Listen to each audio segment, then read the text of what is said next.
Hi there, and I am so glad that you are taking a moment to watch some of my videos on food because I want to share with you my journey. And I hope that in that process of hearing my story, it will really help you understand about food and what you can do to make these changes. Because as sort of counterintuitive as it is, food has somehow become very complicated, even though we've been eating food as a species for as long as we've been around, and every animal has been eating food forever. But somehow, over the last century or half century, it's become quite confusing out there.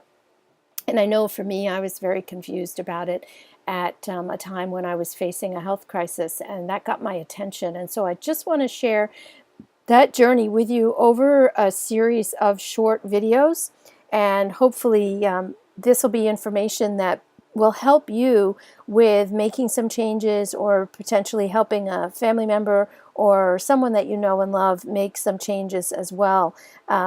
It's really my goal with this series of videos is to share 6 simple steps with you that will lead you to vibrant health and to optimal athletic performance if you're an athlete, and also to a healthier family and a brighter future. Because I think that when you've got health challenges that you're facing, and they could be small, but they could be large, I think it's very hard to look forward and look ahead with optimism because it's just such a challenge.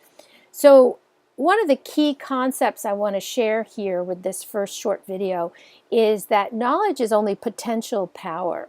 It only becomes power when it's organized into a plan and it's directed to a specific goal. And, I know you all know somebody who is well versed in a subject, but then they've never done anything with it. And, they talk about it all the time, but they've never actually implemented it. And that just doesn't change anything to know something and not do anything about it. And what I want to share with you is I was in a situation where I kind of had to do something about it. And so then the knowledge became something that I implemented fairly quickly, not necessarily easily, but fairly quickly. And what I've learned over time is that it is pretty simple. So my goal here with this series of videos is to have you at the end of the series knowing what you should be doing, and also having some tools to do it with. But more importantly, I want you to leave here with the support that you need to see it through, because like I said, in my case, I had some pressing challenges facing me, and those got my attention and they motivated me through some tough times where there wasn't a lot of support for the changes that we were making.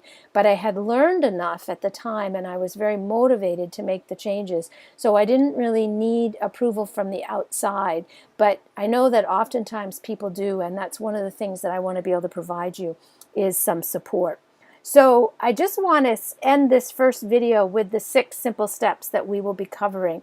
The first one is, of course, eating the right food, and I know that's very commonsensical, but it is a confusing situation out there right now. Not everybody knows what the right food is. There are a lot of conflicting voices out there about what the right food is. So I want to clarify that for you, and also give you some guidelines where you can go do your own research outside of this series of videos.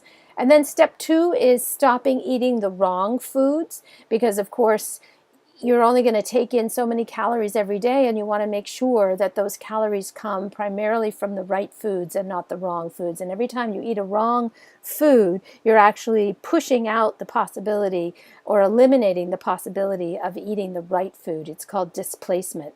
There's only so much food you can eat in a day, and if it's the wrong stuff, then it's precluding you from eating the right stuff. Step 3 is drinking water, and I'll have a video on that. Step 4 is exercise, and I hated exercise, so I will cover that as well and share with you how I kind of got over that process. Step 5 is giving your body a break, and what that actually means and what that looks like. It's not sitting down and having a cigarette and a cup of coffee, but that might be where you're at right now, and so that's okay. You might not be able to imagine any other kind of a break being as satisfying or as refreshing as what you're doing right now, but I want to show you some options there. And then step 6, which is probably the most important step on this list, is adding nutritional density. And I'll explain what I mean by nutritional density when we get there, because it's a concept that's very new, and it really was something that we didn't need to understand before, but we do now. So with that, I'm going to wrap up this video, and I look forward to the next video and starting to go through these steps one at a time for you, because I hope that you'll find them very, very helpful.